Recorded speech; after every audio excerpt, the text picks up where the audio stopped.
Apple, where I worked, was making billions, is making billions. Mm-hmm. And I stayed for 3, 4, 5, 6, 7 more hours so they could add $300-$400 to a check. His point was, just give them their time enough to pay your bills and figure out a way out the system. Yeah. They want you to work overtime. They want you to stay all day.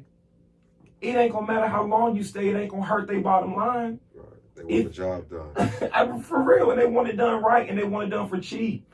As long as they can make you work it. At the end of that time, no, I done worked all them overtimes for 8 years.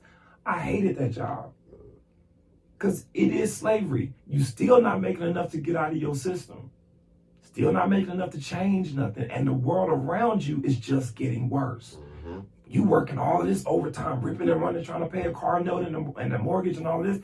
And things going up. Stuff still getting worse. Yeah. I can't believe that today, after I grew up learning about Black history, and we just got done celebrating Black history, that during Black History Month, they took down Jackie Robinson's legacy. So what is we doing? We ain't doing our job. We ain't doing our jobs. Right. That's the state of our culture. We sleep. Well, we need to wake up because we hungry. The whole thing. Black culture is hungry right now. The whole thing about woke, I like. That's another movement too, but they've tried to turn that into something that's bad, but the fact is, it's not enough of us that's woke. We care too much about how each other living and who each other sleeping with in the Black community. mm-hmm. We do not care about our education system in our communities. Right. We don't care about our public housing. We don't care about how many people are sleeping outside, even though they mostly Black. They look like slaves too. We don't care about our children's mental health. Not all of us, but I'm just saying, as a culture, it's a cultural conversation.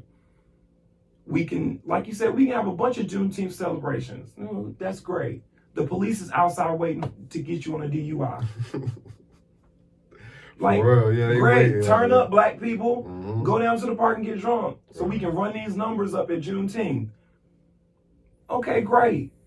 But did the Juneteenth celebration get any extra money to that broke Black school in your city?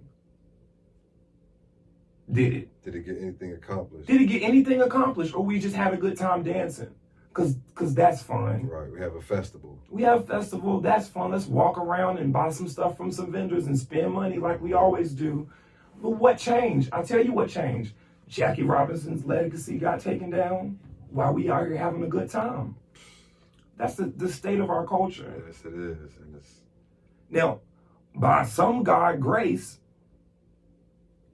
this Black lady soars all the way up to possibly being the first Black president. We let that chance go.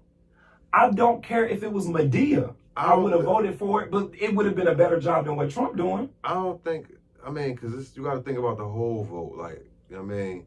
I don't think if Black people would have voted, because you got... I could get it if it was Hillary. You got Clinton. Latinos for Trump. It's like, if you're going to go by race, you got white women, you got white men, you know what I mean? Well, they not the culture, though. Not our culture, but our culture Latino wasn't... is the culture, but they voted for Trump, too. Our culture wasn't enough to... Like I said, like a lot of people can't vote because they either in prison or they felons. How are we going to change that? How we going to change that? We got to get a bill in there to reform some things, you know, like that prison reform type. Point exactly. But ain't no way to change that until you get attorneys that will sue the Supreme Court. That means you got to be a federal attorney. You got to be able. So we got to get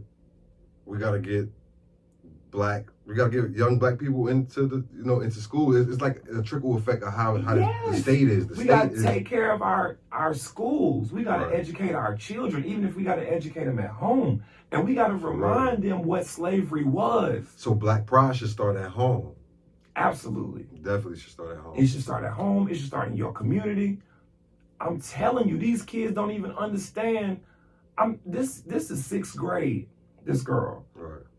And I said, and girl, how much fight would you have once you rode in the bottom of a boat with your hands tied from Africa to the United Right. States. They don't understand, like, slavery is not really taught. So it's like they don't understand the gravity. Like, we used to read And they're graphic trying to take stories it out about more. what was going on in slavery, like what they was doing, like not graphic like that, but as far as Oh, like it was graphic. it was graphic, but Roots like at school. We watched getting whipped and stuff right. like that, like We watched Roots in high school. or some of like the devices that they created. You know what I mean? The slave, like, because they was actually torturing. They were creating torture devices like bed and nails and stuff like that. It's so much that because we don't look at it anymore, we don't talk about it anymore.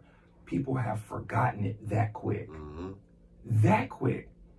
And it's kind of like the Israelite children in the Bible.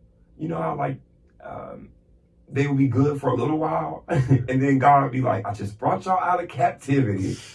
And then a little later they start worshiping idols again, and he'd be like, I just got y'all out for him, 200 years is, that quick. I just got y'all out of slavery. And then we go back into it. But this is the same example of how a whole group of people can be enslaved, brought to another country, in slavery for years, somehow get our way out of it, and then work our way back into it. I hate to say it, but our music is slavery. Video games is slavery to our children. TV. Our food. Definitely the Black food. people have never been bigger. Right. We've never been more unhealthy. I'm about to leave right now. I hope my stomach is picking up. I'm starving. My bad, y'all. I need to go eat. On the next episode, we're gonna come back with what we think are some solutions. Right. Some things for the culture. Because the one thing about our culture is that it cannot die. It's not dying. Right. It won't die because black there's something in us that's too strong. It's just way too strong. We got that thing in us from Africa that it's from God, actually. It's from, well, I'm saying it was already in us. God had already put it in us in Africa. I mean, that's where it began, in Africa. You know what I'm saying? So that thing is still there. When I was talking about gospel music, I talked to them about how when Africans came here, they came from different tribes and most of them couldn't speak to each other. But they did these round, like where they danced, in a circle, and they would sing, and they began to realize the only time that they were like lined up is when they started to praise, when they started to, feel the Spirit. Now, yeah, they took us to church and we interpreted ourselves into church and assimilated ourselves into Christianity, and I'm glad for it today. But we took the same thing in with us. We made them same songs spirituals. We used those spirituals to guide us. Those spirituals became gospel, and gospel became rock and roll became disco, and disco became jazz and blues, and all these things are sort of the other way around. Jazz and blues, then disco. But the point is, all of that was birthed out of slaves who realized that we all got the same thing. We over here in bondage, but we connected. We got to get connected again. Right.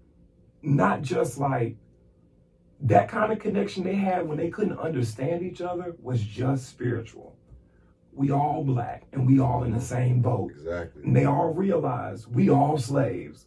And we can't get through this unless we all get through it together. Right. I want us to do that today. Yeah. Get the little stuff that separates us out of our minds. I'm tired of looking at our women fight on TV. I'm tired of looking at our men. It's really, really time for us to get back to regal black people. Not on the outside, on the inside.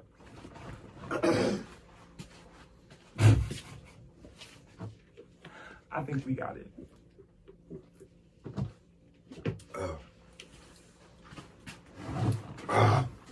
So we're going to come back with the part 2 of State of the Black Culture on Sweet Talk Street Talk.